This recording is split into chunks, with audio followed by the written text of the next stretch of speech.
ഇന്ന് ഞാൻ പറയാൻ പോകുന്നത് ഓരോ രക്ഷിതാവും, ഓരോ വിദ്യാർത്ഥിയും, ഓരോ ഹെൽത്ത് കെയർ വർക്കറും പ്രധാനമായും അറിഞ്ഞിരിക്കേണ്ട കാര്യമാണ്. ORSL പോലുള്ള പല ബ്രാൻഡുകളും ORS എന്ന പേരിൽ അവരുടെ ഉൽപ്പന്നങ്ങൾ നമ്മുടെ വിപണിയിൽ വിൽക്കുന്നുണ്ട്.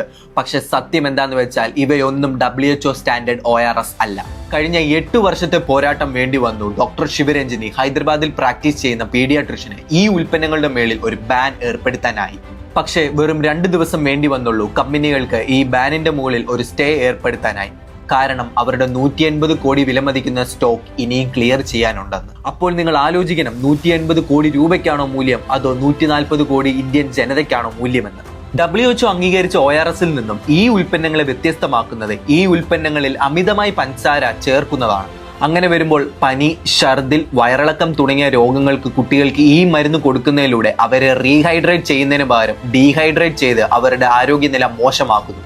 ഇതിലൂടെ അവർക്ക് മരണം വരെ സംഭവിക്കാം. വർഷങ്ങളായ പരാതികൾക്കൊടുവിൽ FSSAI ഈ ഉൽപ്പന്നങ്ങളുടെ മേളിൽ ഒരു ബാൻ ഏർപ്പെടുത്തി. പക്ഷെ വെറും ഏതാനും ദിവസങ്ങളെ വേണ്ടി വന്നുള്ളൂ ഈ ബാനിന്റെ മുകളിൽ അവർക്കൊരു സ്റ്റേ ഏർപ്പെടുത്താനായിട്ട്. അങ്ങനെ ഇവരുടെ പഴയ സ്റ്റോക്ക് എല്ലാം വീണ്ടും വിപണിയിലേക്ക് എത്തുന്നു. ഈ കേസിന്റെ അവസാന വിധി ഇനിയും വന്നിട്ടില്ല. ഒരു ഹെൽത്ത് കെയർ വർക്കർ എന്ന നിലയിൽ ഓരോ രക്ഷിതാക്കൾക്കും, ഓരോ ജനങ്ങൾക്കും, ഓരോ സാധാരണ ഉപഭോക്താക്കൾക്കും ഇതിനെക്കുറിച്ചുള്ള ഒരു ബോധവൽക്കരണം നൽകേണ്ടത് അനിവാര്യമാണ്. ORS പാക്കറ്റ് വാങ്ങുമ്പോൾ WHO അപ്രൂവ്ഡ് ORS എന്ന ലേബൽ പരിശോധിക്കുക.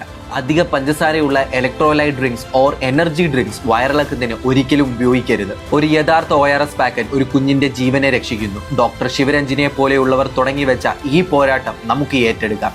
സത്യത്തിനും സുരക്ഷയ്ക്കും ആരോഗ്യമുള്ള ഒരു ഭാരതത്തിനു വേണ്ടി നമുക്ക് ഒരുമിച്ച് നിൽക്കാം. നന്ദി.